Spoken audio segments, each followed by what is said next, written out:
Hello and welcome back with a new English writing skill series. और इस video में part of speech के बारे में सीखेंगे and why part of speech are important. Friends, speech अपने थॉट्स को एक्सप्रेस करने की एबिलिटी, अपने ख्यालात का इजहार या जो हम बोल कर सकते हैं और by writing in a sentence. अब एक सेंटेंस को कंप्लीट करने के लिए डिफरेंट पार्ट्स की ज़रूरत होती है, जैसे एक बिरयानी बनाने के लिए डिफरेंट इंग्रेडिएंट्स की। अब सेंटेंस में कौन कौन से इम्पोर्टेंट पार्ट्स होंगे, आज उन्हीं के बारे में स्टडी करेंगे। So noun, pronoun, verb, adverb, adjective, conjunction, preposition and interjection. These are part of our speech or sentence. So what is the definition and use of noun? हम बचपन से रटा लगाए हुए हैं कि नाउन किसी पर्सन, किसी प्लेस या किसी चीज़ का नेम है। Noun is the name of person, place और थिंग। इसको हम आसान अल्फाज में एग्जाम्पल के साथ देखते हैं। वर्ल्ड में 3 टाइप की चीज़ें हैं, या तो ह्यूमन और एनिमल, और कोई प्लेस हो सकती है, देन कोई चीज़ हो सकती है। फॉर एग्जाम्पल, आप वीडियो देख रहे हैं किसी मोबाइल या कंप्यूटर से, सो मोबाइल और कंप्यूटर थिंग्स हैं। सो आसान डेफिनेशन क्या हुई? Noun is the name of anything. For example, human, animal, love, hate, mountain. Now question ये है कि नाउन को सेंटेंस में कैसे यूज़ करें या किसी सेंटेंस में कैसे पहचानें। उसके लिए हम एक न्यू वीडियो कंप्लीट नाउन की टाइप्स और यूजेस डिस्कस करेंगे, बिकॉज एक वीडियो में कंप्लीट करना पॉसिबल नहीं है। सो हम नेक्स्ट वीडियो में इसे डिटेल्स में स्टडी करेंगे। Now take an example. हमें अपने फ्रेंड के बारे में बताना है।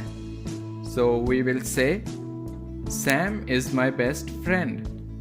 Now in next sentence Sam he के बारे में एक्सप्लेन करना है। सो हम ये नहीं कहेंगे कि Sam is my best friend, Sam is a punctual student. हम क्या कहेंगे? ही इज़ अ पंक्चुअल स्टूडेंट। हमने क्या किया? सैम जो कि नाउन था, इसकी जगह यूज़ किया he. So we use he in place of noun, so he is a pronoun. Pronoun की डेफिनेशन क्या हुई? Pronoun is used in place of noun. So most of the time हम नाउन की जगह ये वर्ड यूज़ कर रहे होंगे। He, she, it, I, we, they, and you. For example, this is my phone. It is very costly. Phone is a noun, so we use it as pronoun in next sentence. Now next one is adjective. Adjective describe करता है quality of noun or pronoun. For example, they live in beautiful house. So house is noun and beautiful is describing quality of noun, कि घर बहुत खूबसूरत है। Next one is verb. Verb show करता है हमारे actions को। For example, you are watching this video. So watch क्या हुआ? Action. हम daily life में different types of actions perform करते हैं। For example, eating, running, study, sleeping. Let's see another sentence, which is I am a student. Here is no action in this sentence, but am is a verb and is not a physical verb. It shows the state of being. So simple and complete definition can be verb show action or state of being. Next one is adverb. आसान words में कैसे याद रख सकते हैं? Adverb, which means adverb is adding meanings to verb. जैसे adjective noun को modify करता है, ऐसे ही adverb verb के meanings को modify करता है।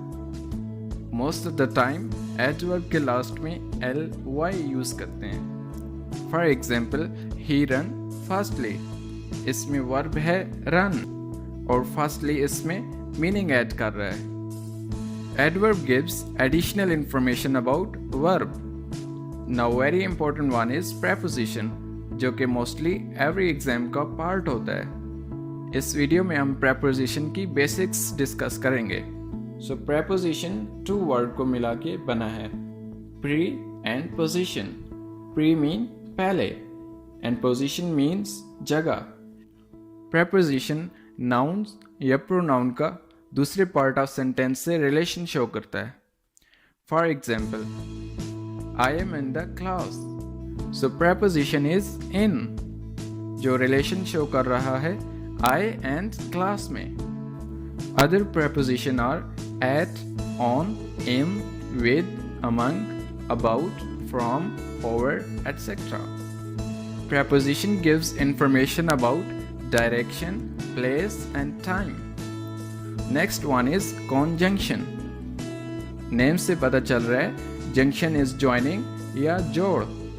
Word, sentence, ideas या phrases को आपस में join करने वाले words को conjunction कहते हैं.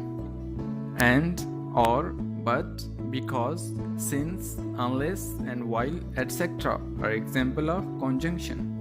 Sam can both read and write. So both or and conjunction.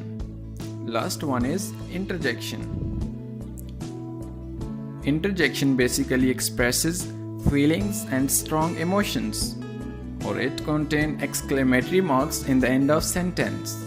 For example, wow, oh, alas, hurrah. Let's use this in sentence. Wow, I learned part of speech completely. So इस video में हमने complete but basics learn किए हैं part of speech के. Next video में each part of speech को details में देखेंगे. If you like this video, kindly subscribe to my channel and press the bell icon.